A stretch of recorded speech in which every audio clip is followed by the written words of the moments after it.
जब कोई संत आपकी सेवा से, आपकी भक्ति से, आपके स्वभाव से, प्रेम से रीझ जाएगा, आपके अनुकूल हो जाएगा।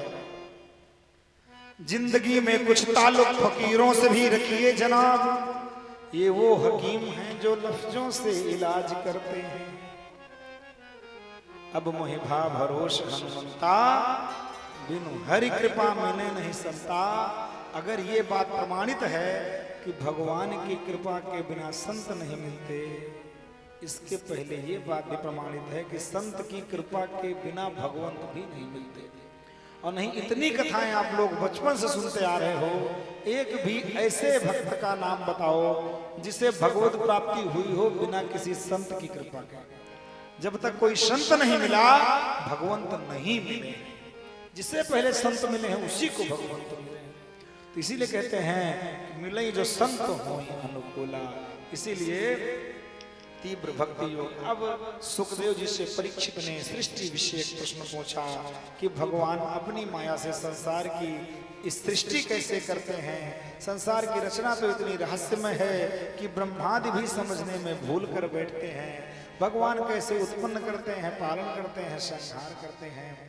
तब सुखदेव जी कहते हैं, यह प्रसंग मैत्रेय और उद्धव संवाद के अंतर्गत आता है, सृष्टि रचना का क्रम।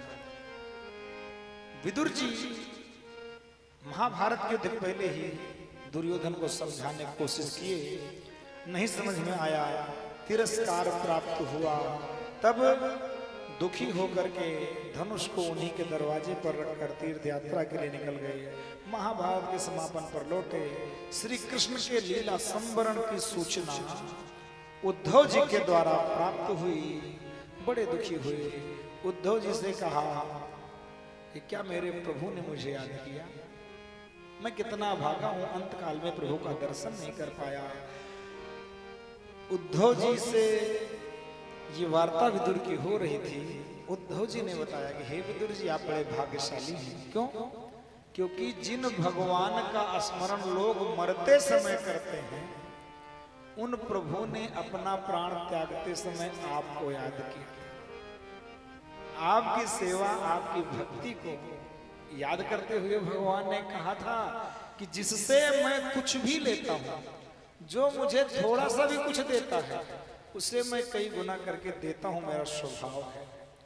लेकिन मैं अपने विदुर जी को कुछ दे नहीं पाया, क्योंकि वो इतने निष्काम थे कि उन्हें कुछ चाहिए नहीं था। तो भगवान का स्वभाव है कि जब भक्त निष्काम हो जाए कि मुझे कुछ नहीं चाहिए, तब भगवान